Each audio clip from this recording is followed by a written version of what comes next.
സ്വർഗത്തിൽ വലിയ ഒരടയാളം കാണപ്പെട്ടു. സൂര്യനെ ഉടയാടയാക്കിയ ഒരു സ്ത്രീ, അവളുടെ പാദങ്ങൾക്കടിയിൽ ചന്ദ്രൻ, ശിരസിൽ 12 നക്ഷത്രങ്ങൾ കൊണ്ടുള്ള കിരീടം.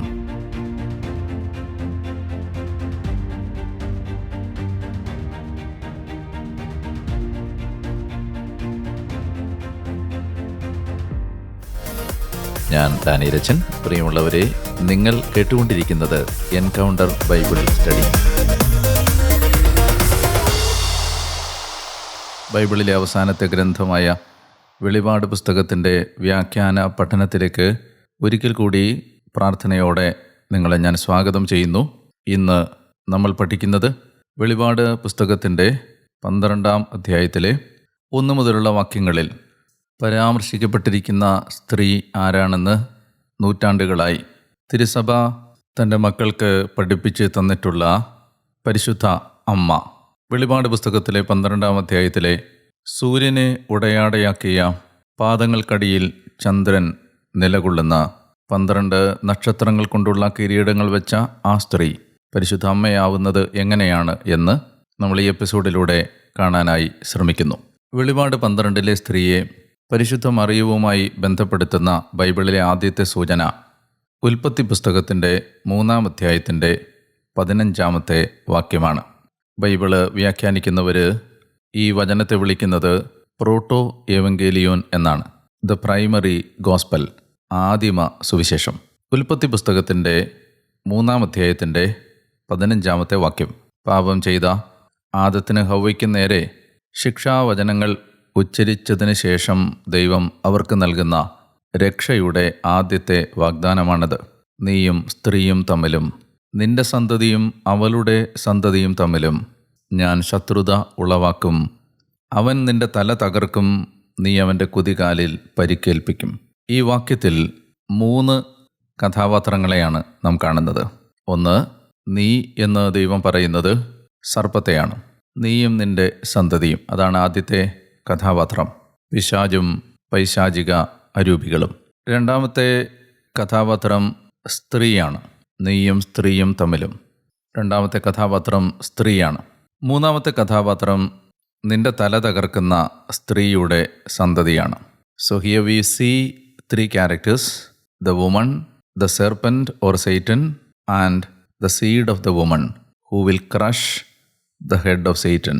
ഉൽപ്പത്തി പുസ്തകത്തിൽ 3-ാം അധ്യായത്തിൽ ഈ 3 കഥാപാത്രങ്ങൾ നമ്മൾ കണ്ടതുപോലെ തന്നെ ബൈബിളിൽ പിന്നീട് ഇതിനുശേഷം ഈ 3 കഥാപാത്രങ്ങളെ നമ്മൾ ഒരുമിച്ച് കാണുന്നത് വെളിപാട് പുസ്തകത്തിൻ്റെ 12-ാമത്തെ അധ്യായത്തിലാണ്. ഒരിക്കൽ കൂടി വെളിപാട് പുസ്തകത്തിൻ്റെ 12-ാം അധ്യായം പഴയ നിയമത്തിലെ ഈ വാക്യം വായിച്ചതിന് ശേഷം നമുക്ക് വായിക്കാം. സ്വർഗത്തിൽ വലിയൊരടയാളം കാണപ്പെട്ടു, സൂര്യനെ ഉടയാടയാക്കിയ ഒരു സ്ത്രീ. അവിടെ ആദ്യത്തെ കഥാപാത്രം വന്നു, സ്ത്രീ എന്ന കഥാപാത്രം. രണ്ടാമതായിട്ട് 12-ാം അധ്യായത്തിൻ്റെ 3-ാം വാക്യത്തിൽ സ്വർഗത്തിൽ മറ്റൊരടയാളം കൂടി കാണപ്പെട്ടു, ഇതാ അഗ്നിമയനായ ഒരു ഉഗ്രസർപ്പം. രണ്ടാമത്തെ കഥാപാത്രത്തെ നമ്മൾ കാണുകയാണ്. ആ കഥാപാത്രമാണ് സർപ്പം. ഇനി ഈ സർപ്പം ആരാണെന്ന് 12-ാം അധ്യായത്തിൻ്റെ 9-ാമത്തെ വാക്യത്തിലുണ്ട്. ആ വലിയ സർപ്പം സർവ്വലോകത്തെയും വഞ്ചിക്കുന്ന സാത്താനെന്നും പിശാചെന്നും വിളിക്കപ്പെടുന്ന ആ പുരാതന സർപ്പം. അപ്പോൾ അതാരാണെന്ന് നമുക്ക് മനസ്സിലായി. ഉൽപ്പത്തി 3:15 നമ്മൾ കണ്ട അതേ സർപ്പം, ആ പുരാതന സർപ്പം. ഇനി മൂന്നാമതായിട്ട് നമ്മൾ കാണുന്നത് ആ സ്ത്രീയുടെ സന്തതി. വെളിപാട് 12:4 ആ സ്ത്രീ പ്രസവിക്കുന്ന കുഞ്ഞിനെ വിഴുങ്ങാൻ സർപ്പം അവരുടെ മുമ്പിൽ കാത്തുനിന്നു. അവളൊരു ആൺകുട്ടിയെ പ്രസവിച്ചു, സകല ജനപദങ്ങളെയും ഇരുമ്പ് ദണ്ടുകൊണ്ട് ഭരിക്കാനുള്ളവനാണ് അവൻ. 2-ാം സങ്കീർത്തനം വായിച്ചിട്ടുള്ള നമുക്ക് ആ പശ്ചാത്തലത്തിൽ അറിയാം. ഇരുമ്പ് ദണ്ടുകൊണ്ട് സർവ്വലോകത്തെയും ഭരിക്കാനുള്ള വ്യക്തി എന്ന് ദാവീദ് അവിടെ പ്രവചിച്ചത് മിശിഹായെക്കുറിച്ചാണ്, ക്രിസ്തുവിനെക്കുറിച്ചാണ്. അങ്ങനെ വരുമ്പോൾ ഉൽപ്പത്തി പുസ്തകം 3-ാം അധ്യായത്തിൻ്റെ 15-ാമത്തെ വാക്യത്തിൽ പരാമർശിക്കുന്ന 3 കഥാപാത്രങ്ങളും ഇവിടെ പ്രത്യക്ഷപ്പെടുന്നു. സ്ത്രീ പ്രത്യക്ഷപ്പെടുന്നു, സ്ത്രീയുടെ സന്തതി പ്രത്യക്ഷപ്പെടുന്നു, പുരാതന സർപ്പം പ്രത്യക്ഷപ്പെടുന്നു. അതുകൊണ്ടാണ് ഉൽപ്പത്തി 3:15 കണ്ട അതേ കഥാപാത്രങ്ങൾ ഇവിടെ വന്നതുകൊണ്ടാണ് ഉൽപ്പത്തി 3:15 പറയുന്ന അതേ സ്ത്രീ തന്നെയാണ് വെളിപാട് 12-ലും യോഹന്നാൻ പരാമർശിക്കുന്നത് ആ സ്ത്രീയെക്കുറിച്ച് തന്നെയാണ് എന്ന് നമ്മൾ വിചാരിക്കുന്നതിൻ്റെ ഒന്നാമത്തെ കാരണം. ഇനി ഇതുകൂടാതെ അതിന് ഉപോത്ബലകമായി, അതിന് ആധാരമായി സഭ കാണുന്ന രണ്ടാമത്തെ കാരണം മറിയം വാഗ്ദാന പേടകമാണ് എന്ന ചിന്തയാണ്. പരിശുദ്ധ മറിയവും വാഗ്ദാന പേടകവും തമ്മിലുള്ള ബന്ധം മനസ്സിലാക്കുന്നതിന് പഴയ നിയമത്തിൽ നിന്ന് വാഗ്ദാന പേടകത്തെക്കുറിച്ചുള്ള ചില കാര്യങ്ങൾ നമ്മുടെ മനസ്സിലേക്ക് ആദ്യം കൊണ്ടുവരേണ്ടതുണ്ട്. ഇസ്രായേലിനെ സംബന്ധിച്ച്, യഹൂദരെ സംബന്ധിച്ച് അവരുടെ ജീവിതത്തിലെ ഏറ്റവും പ്രധാനപ്പെട്ട ഒരു ദൈവിക അടയാളം എന്ന് വിളിക്കാവുന്ന ഒന്നാണ് വാഗ്ദാന പേടകം. അതവരെ സംബന്ധിച്ച് ദൈവ സാന്നിധ്യത്തിൻ്റെ, ദൈവം പ്രകടമായി അവരുടെ ഇടയിൽ ഇറങ്ങി വന്ന് നിൽക്കുന്നതിൻ്റെ അടയാളമായിരുന്നു. വാഗ്ദാന പേടകം നമുക്കറിയാം, ദൈവത്തിൻ്റെ നിർദ്ദേശപ്രകാരം സ്വർഗത്തിൽ ദൈവം ഒരു ദർശനത്തിലൂടെ സ്വർഗത്തിലുണ്ട് എന്ന് മോശയ്ക്ക് കാണിച്ചു കൊടുത്ത ആ യഥാർത്ഥ ദേവാലയത്തിൻ്റെ, യഥാർത്ഥ സമാഗമ കൂടാരത്തിൻ്റെ, സ്വർഗീയ സമാഗമ കൂടാരത്തിൻ്റെ മാതൃകയിലാണ് ഈ ഭൂമിയിലെ സമാഗമ കൂടാരം മോശ പണിയുന്നത്. അങ്ങനെ ഈ വാഗ്ദാന പേടകം നിർമ്മിച്ച് സമാഗമ കൂടാരത്തിൻ്റെ അതിവിശുദ്ധ സ്ഥലത്ത് സ്ഥാപിച്ചതിന് ശേഷം മരുഭൂമി യാത്ര അവസാനിച്ച് അവർ കാനാൻ ദേശത്തേക്ക് എത്തിക്കഴിയുമ്പോൾ ഷീലോയിലെ ആരാധനാലയത്തിലാണ് ആദ്യം വാഗ്ദാന പേടകം സൂക്ഷിച്ചിരുന്നത്. അവിടെ വച്ച് ഏലിയുടെ പുത്രന്മാരായ ഫിനഹാസും ഹോഫ്നിയും അവിവേകമായി പെരുമാറിയ, അവിവേകമായി ഏറ്റെടുത്ത ചില തീരുമാനങ്ങളുടെ പശ്ചാത്തലത്തിൽ ഫിലിസ്തീർ വാഗ്ദാന പേടകം കൈവശപ്പെടുത്തുകയും കുറേ കാലങ്ങൾക്ക് ശേഷം ഫിലിസ്തീർ അവർക്കുണ്ടായ ബുദ്ധിമുട്ടുകൾ സഹിക്കാൻ കഴിയാതെ വന്നപ്പോൾ വാഗ്ദാന പേടകം തിരികെ ഏൽപ്പിക്കുകയും ചെയ്യുന്നു. അങ്ങനെ പിന്നീട് ഇസ്രായേലിൻ്റെ ചരിത്രത്തിൽ കിരിയാത്ത് യയാറിം എന്ന് പറയുന്ന ഒരു സ്ഥലത്താണ് വാഗ്ദാന പേടകം ഏതാണ്ട് 20 വർഷത്തോളം സ്ഥിതി ചെയ്യുന്നത്. സാവൂൾ രാജാവായ കാലത്ത് ഒന്നും വാഗ്ദാന പേടകത്തെ തിരികെ കൊണ്ടുവരാനുള്ള ശ്രമങ്ങൾ നടത്തിയതായി കാണുന്നില്ല. എന്നാൽ ദാവീദ് രാജാവ് രാജസ്ഥാനത്തേക്ക് അവരോധിതനായി കഴിഞ്ഞ ഉടനെ അദ്ദേഹം ആദ്യം ചെയ്യുന്ന കാര്യങ്ങളിലൊന്ന് ആ കിരിയാത്ത് യയാറിമിൽ നിന്ന് വാഗ്ദാന പേടകം ജെറുസലേമിലേക്ക് കൊണ്ടുവരിക എന്നതാണ്. അങ്ങനെ ജെറുസലേമിലേക്ക് വാഗ്ദാന പേടകം കൊണ്ടുവരാനായി ദാവീദ് പുറപ്പെട്ടതിനെക്കുറിച്ച് പഴയ നിയമത്തിൽ നമ്മൾ വായിക്കുന്നത് സാമുവേലിൻ്റെ 2-ാം പുസ്തകത്തിൻ്റെ 6-ാം അധ്യായത്തിലാണ്. 2 സാമുവേൽ 6-ാം അധ്യായത്തിൻ്റെ 1 മുതലുള്ള വാക്യങ്ങൾ വായിക്കുമ്പോൾ വാഗ്ദാന പേടകം കൊണ്ടുവരാൻ വേണ്ടി ദാവീദ് പോയ സംഭവം വിവരിക്കുന്നിടത്ത് ഉപയോഗിക്കുന്ന പല ശൈലികളും വാക്കുകളും പ്രമേയങ്ങളും ലൂക്കാ സുവിശേഷകൻ പുതിയ നിയമത്തിൽ പരിശുദ്ധ അമ്മ എലിസബത്തിനെ സന്ദർശിക്കാൻ പുറപ്പെട്ട ആ സംഭവത്തിൻ്റെ വിവരണത്തിൽ ലൂക്ക ആവർത്തിച്ചിട്ടുണ്ട്. ഞാനൊന്നുകൂടെ പറയാം. 2 സാമുവേൽ 6-ാം അധ്യായത്തിൽ ജെറുസലേമിലേക്ക് വാഗ്ദാന പേടകം കൊണ്ടുവരാൻ ദാവീദ് പുറപ്പെട്ടു പോയ ആ സംഭവവും ലൂക്കാ സുവിശേഷത്തിലെ 1-ാം അധ്യായത്തിൽ എലിസബത്തിനെ സന്ദർശിക്കാൻ പരിശുദ്ധ അമ്മ പോയ സംഭവവും തമ്മിൽ പല വിധത്തിലുള്ള സാമ്യങ്ങൾ കണ്ടെത്താൻ കഴിയും. ഈ സാമ്യം, സമാനതകൾ യാദൃച്ഛികമല്ല. ലൂക്കാ സുവിശേഷകൻ തൻ്റെ രചന നടത്തുമ്പോൾ വളരെ ശ്രദ്ധാപൂർവം പരിശുദ്ധ അമ്മ വാഗ്ദാന പേടകമാണ് എന്ന് വായനക്കാരന് ഒരു ബോധ്യം ഉളവാക്കുന്ന വിധത്തിലാണ് ആ സംഭവങ്ങൾ അവിടെ വിവരിക്കാൻ ശ്രദ്ധിച്ചിട്ടുള്ളത്. ആ സംഭവങ്ങളിലെ വിശദാംശങ്ങൾ ചൂണ്ടിക്കാണിക്കാൻ ലൂക്കാ ശ്രദ്ധിച്ചിട്ടുള്ളത്. ഞാൻ ആദ്യം ഈ സമാനതകളൊന്ന് ചൂണ്ടിക്കാണിക്കാം. 2 സാമുവേൽ 6 ഡേവിഡ് എറൂസ് ആൻഡ് വെൻഡ്, ഇംഗ്ലീഷിൽ അങ്ങനെയാണ്. അതുപോലെ തന്നെ ലൂക്കായിൽ മേരി എറോസ് ആൻഡ് വെൻഡ്. മലയാളത്തിൽ വായിക്കുമ്പോൾ 2 വാക്യങ്ങളും കൃത്യം ഒരുപോലെ അല്ലെങ്കിലും ഒറിജിനലിൽ ഉപയോഗിച്ചിരിക്കുന്ന വാക്കുകൾ സമാനമായ വാക്കുകളാണ്. ദാവീദ് വാഗ്ദാന പേടകം കൊണ്ടുവരാൻ പോയി, മറിയം യൂദയായിലെ മലമ്പ്രദേശത്തേക്ക് പോയി. രണ്ടാമത്തേത്, ദാവീദ് ഈ വാഗ്ദാന പേടകം കൊണ്ടുവരുന്ന വഴിക്ക് ഉസ്സ കൊല്ലപ്പെടുമ്പോൾ വാഗ്ദാന പേടകം എൻ്റെ അടുത്ത് വന്നാൽ എനിക്കെന്ത് സംഭവിക്കും എന്ന് ദാവീദ് ചോദിക്കുന്നൊരു ഭാഗമുണ്ട്. ലൂക്കാ സുവിശേഷത്തിൽ മറിയത്തെ കാണുമ്പോൾ എലിസബത്ത് സമാനമായൊരു കാര്യം പറയുന്നുണ്ട്. എൻ്റെ കർത്താവിൻ്റെ അമ്മ എൻ്റെ അടുത്ത് വരാനുള്ള ഭാഗ്യം എനിക്ക് എവിടെ നിന്ന്. മൂന്നാമതായിട്ട് വാഗ്ദാന പേടകത്തിൻ്റെ മുമ്പിൽ ദാവീദ് കുതിച്ചു ചാടുകയും നൃത്തം വെക്കുകയും ചെയ്യുന്നു.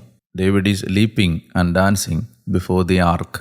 പരിശുദ്ധ മറിയമാകുന്ന വാഗ്ദാന പേടകത്തെ കാണുമ്പോൾ ലൂക്കായിൽ സ്നാപക യോഹന്നാൻ എലിസബത്തിൻ്റെ ഉദരത്തിൽ കുതിച്ചു ചാടുന്നതായി ലൂക്ക രേഖപ്പെടുത്തുന്നു.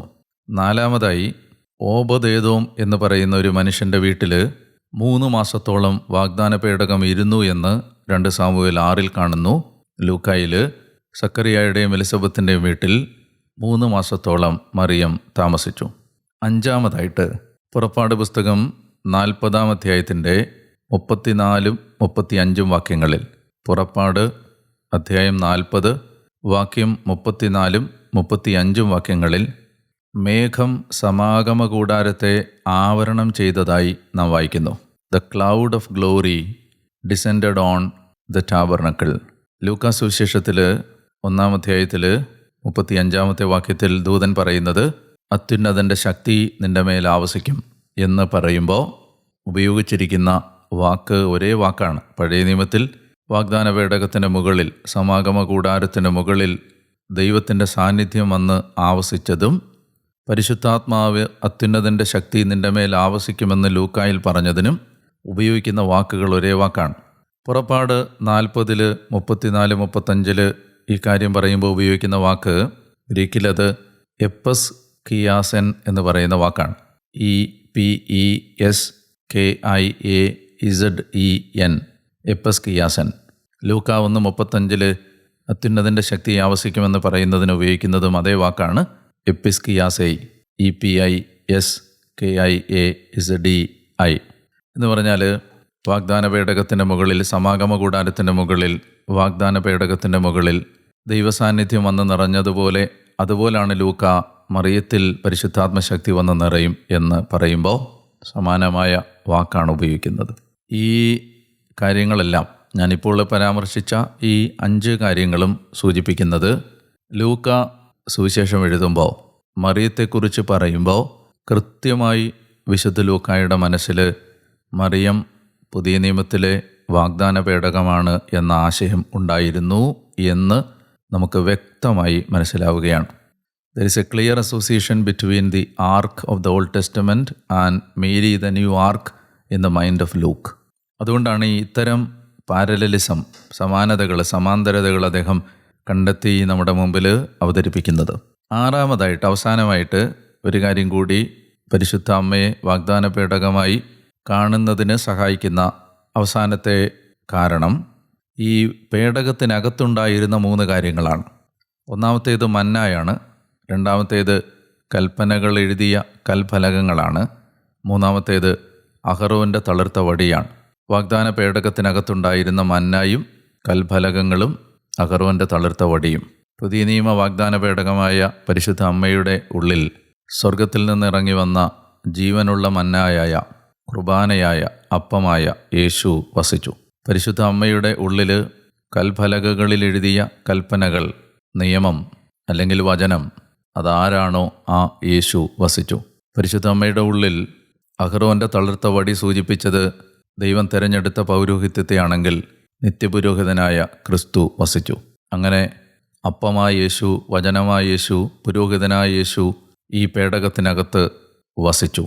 നമ്മൾ ഈ കാരണങ്ങൾ കൊണ്ടാണ് തിരുസഭ പുരാതന കാലം മുതലേ, അപ്പസ്തോലികമായ പാരമ്പര്യങ്ങളിൽ മുതലാണിത്, സഭാപിതാക്കന്മാർ പലരും അങ്ങനെ മാതാവിനെ പറഞ്ഞിട്ടുണ്ട്. അങ്ങനെ സഭ പരിശുദ്ധ അമ്മയെ വാഗ്ദാന പേടകമായി കാണുന്നത് 1531 ഡിസംബർ 12-ാം തീയതി, ഡിസംബർ 12, 1531 പരിശുദ്ധ മറിയം മെക്സിക്കോയിലെ ഗാഡലുപ്പയിൽ സാന്തിയാഗോ എന്ന ഒരു പാവപ്പെട്ട മനുഷ്യന് പ്രത്യക്ഷനാകുമ്പോൾ വെളിപാട് പുസ്തകം 12 പറയുന്ന അതേ വിധത്തിലാണ് മാതാവ് സാന്തിയാഗോയ്ക്ക് പ്രത്യക്ഷപ്പെട്ടത്. വെളിപാട് 12 പറയുന്ന 12 നക്ഷത്രം കൊണ്ടുള്ള കിരീടമണിഞ്ഞ അമ്മ പ്രത്യക്ഷപ്പെട്ടത് 1531 ഡിസംബർ 12 എന്നത് കൗതുകകരമായ ഒരു നിരീക്ഷണമാണ്. നമ്മളിങ്ങനെ മാതാവിനെ വാഗ്ദാന പേടകമായി മനസ്സിലാക്കുമ്പോഴാണ് വെളിപാട് പുസ്തകത്തിൻ്റെ 11-ാം അധ്യായത്തിൻ്റെ അവസാനത്തെ വാക്യത്തിൽ നമ്മൾ കണ്ടത്, സ്വർഗത്തിൽ വലിയ ഒരടയാളം കാണപ്പെട്ടു. അങ്ങനെ ആ അടയാളം കാണപ്പെടുന്നതിന് തൊട്ടു മുമ്പ് 11-ാം അധ്യായത്തിൻ്റെ അവസാന ഭാഗത്ത് 12 ഈ അടയാളം കാണുന്നതിന് തൊട്ടു മുമ്പത്തെ വാക്യം ഇങ്ങനെയാണ്. വെളിപാട് 11:19. അപ്പോൾ സ്വർഗത്തിൽ ദൈവത്തിൻ്റെ ആലയം തുറക്കപ്പെട്ടു. അതിലവിടുത്തെ വാഗ്ദാന പേടകം കാണായി. മിന്നൽ പിണരുകളും ഘോഷങ്ങളും ഇടിമുഴക്കങ്ങളും ഭൂകമ്പവും വലിയ കന്മഴയും ഉണ്ടായി. വെളിപാട് 11:19. അപ്പോൾ 7-ാമത്തെ കാഹളം മുഴങ്ങുമ്പോൾ സ്വർഗത്തിൽ നൂറ്റാണ്ടുകളായിട്ട് യഹൂദന് എവിടെയാണെന്ന് അറിയാതിരുന്ന വാഗ്ദാന പേടകം പ്രത്യക്ഷപ്പെടുകയാണ്. ജെറമിയ പ്രവചിച്ചതുപോലെ ദൈവം തൻ്റെ ജനത്തെ ഒരുമിച്ച് കൂട്ടുന്ന ആ സമയം വരികയാണ്. അങ്ങനെ വാഗ്ദാന പേടകം പ്രത്യക്ഷപ്പെടുമ്പോൾ, ഞാൻ നേരത്തെ പറഞ്ഞിരുന്നു, യോഹന്നാൻ്റെ സുവിശേഷത്തിൽ അധ്യായം ഇട്ടത്, വാക്യങ്ങളൊക്കെ ഇട്ടത് പിന്നീടാണ്. യോഹന്നാൻ തൊട്ടടുത്ത വാക്യമായി വാഗ്ദാന പേടകം സ്വർഗത്തിൽ പ്രത്യക്ഷപ്പെട്ടു, ദൈവത്തിൻ്റെ സാന്നിധ്യം വെളിപ്പെട്ടു എന്ന് പറയുന്നതിൻ്റെ അടുത്ത വാക്യമായി യോഹന്നാൻ പറയുന്നത്, സ്വർഗത്തിൽ വലിയ ഒരടയാളം കാണപ്പെട്ടു. സൂര്യനെ ഉടയാടയാക്കിയ ഒരു സ്ത്രീ, അവരുടെ പാദങ്ങൾക്കടിയിൽ ചന്ദ്രൻ, ശിരസിൽ 12 നക്ഷത്രങ്ങൾ കൊണ്ടുള്ള കിരീടം.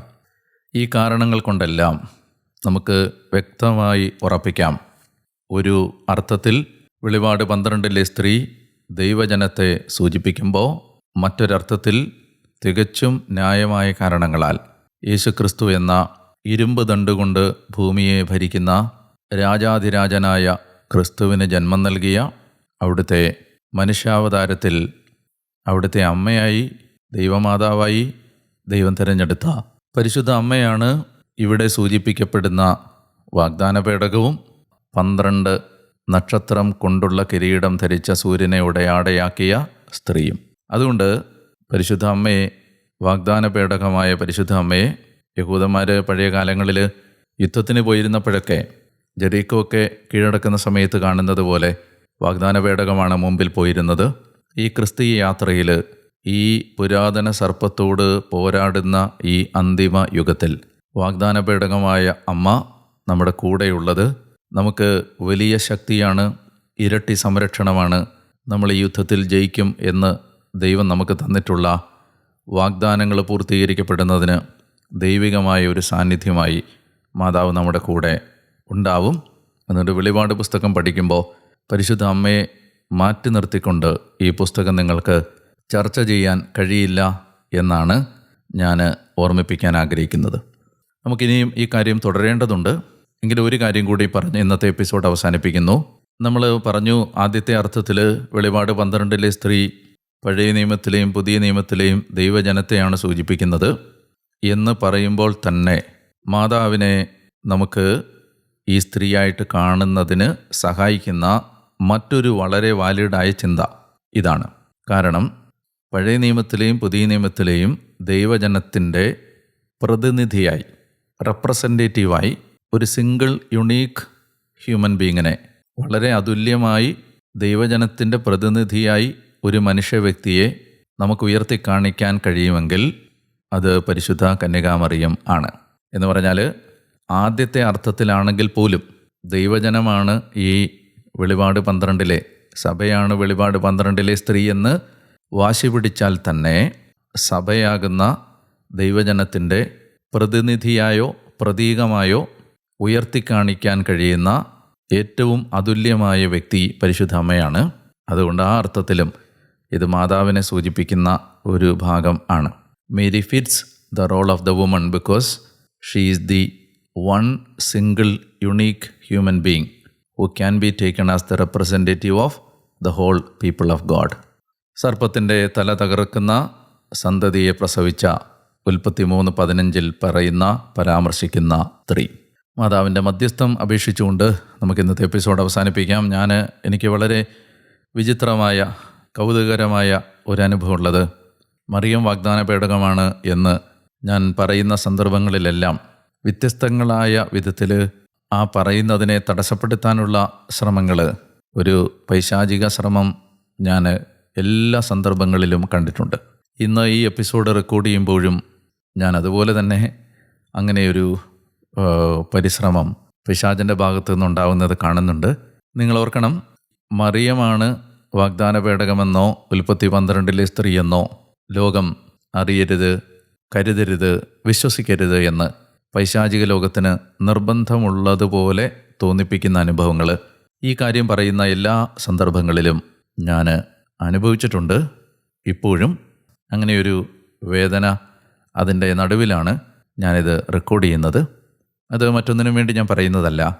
നമ്മൾ ഈ കാര്യങ്ങൾ പറയുമ്പോൾ വെളിപാടിലെ വെളിപ്പെടുത്തലുകൾ ദൈവജനം ഗ്രഹിക്കുമ്പോൾ അത് ഗ്രഹിക്കരുത് എന്നാഗ്രഹിക്കുന്ന ഒരു വലിയ ലോകം നമുക്കെതിരെ നിൽപ്പുണ്ട് എന്ന് നമുക്കറിയാവുന്ന ആ കാര്യം നമ്മൾ തിരിച്ചറിയുകയും കൂടുതൽ നമ്മൾ ഈ പുസ്തകം പഠിക്കാൻ ശ്രമിക്കുകയും ചെയ്യണം എന്ന് നിങ്ങളെ ഒന്ന് ഓർമ്മിപ്പിക്കാൻ വേണ്ടി ഞാൻ പറഞ്ഞു എന്നേ ഉള്ളൂ. എനിക്ക് വേണ്ടി പ്രാർത്ഥിക്കുന്നതിന് ഞാൻ നന്ദി പറയുന്നു. നിങ്ങൾക്ക് വേണ്ടി ഞാൻ പ്രാർത്ഥിക്കുന്നു. അടുത്ത എപ്പിസോഡിൽ വീണ്ടും ഈ ചർച്ച തുടരുന്നതുവരെയും ഞാൻ ഡാനിയേലച്ചൻ നിങ്ങൾക്ക് വേണ്ടി പ്രാർത്ഥിച്ചുകൊണ്ടേയിരിക്കും. ദൈവം നിങ്ങളെ അനുഗ്രഹിക്കട്ടെ. ആമേൻ.